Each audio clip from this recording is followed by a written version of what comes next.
জাতীয় দলে কোনো ক্রিকেটারই অপরিহার্য নয়। লিটন দাসকে একাদশের বাইরে রাখা নিয়ে এমন মন্তব্য করেছেন সাবেক অধিনায়ক রকিবুল হাসান। লেগ স্পিনে দেখছেন ব্যাটারদের দুর্বলতা। ক্যাপ্টেন বাইক খুব ভালো, আমার বন্ধু ক্যাপ্টেন বাইক। ক্যাপ্টেন বাইক পথ শেখায়। হাসারাঙ্গা বনাম বাংলাদেশ, টাইগার্স ব্যাটারদের সামনে পাথার নামে লঙ্কান। দু ওয়ানডেতে নিয়েছেন 7 উইকেট। লিটন দাস, মেহেদী মিরাজ, পারভেজ ইমন, জাকের আলী এ লেগির সামনে নাস্তানাবুদ। শুধু হাসারাঙ্গা কেন, বিশ্বের অন্য লেগ স্পিনারদের বিপক্ষেও কঠিন থেকে কঠিনতর হয়ে ওঠে ব্যাটারদের চ্যালেঞ্জ।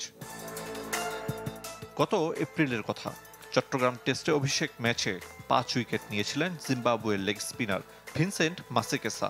আর রশিদ খান, অ্যাডাম জাম্পার মতো বোলার হলে তো কথাই নেই। লেগ স্পিন খেলার কতগুলো আছে, গ্রামার আছে ব্যাটিংয়ের, যেটা আমাদের এখনও রপ্ত হয় নাই। You can't play back foot. আপনি দেখবেন আমাদের লাস্ট উইকেট ব্যাকফুটে গেছে, আউট। ফুটওয়ার্কের সমস্যা, গুগলি বুঝতে না পারা, এমন সংকটগুলো ব্যাটারদের সঙ্গী। ঘরোয়া লিগে ভালো মানের লেগ স্পিনারের অভাব, আবার অনেক ক্ষেত্রে লেগিরা থাকেন উপেক্ষিত।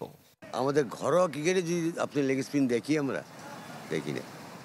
কয়টা ব্যাটসম্যান আছে যে ঘরোয়া ক্রিকেটে অন্যান্য টিমের লেগ স্পিনারের বিরুদ্ধে খেলে?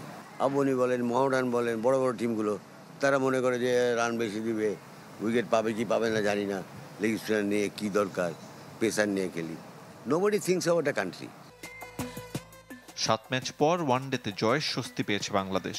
অফ ফর্মের কারণে লিটনকে একাদশে না রাখার সিদ্ধান্ত ইতিবাচক হিসেবে দেখছেন Rakibul Hasan. There is nothing wrong. Nobody is indispensable. তো ওকে একটা ব্রেক দেওয়া মানে সে বাইরে থেকে খেলাটা দেখলো যে কী হয়, কী হচ্ছে। কারণ টি-20 ক্যাপ্টেন্সি তাকেই করতে হবে আবার। বর্তমান অধিনায়ক মেহেদী মিরাজের নেতৃত্বের প্রশংসা করেছেন সাবেক অধিনায়ক। লোয়ার অর্ডারে জুনিয়র সাকিবের ব্যাটিং তার চোখে আশার আলো।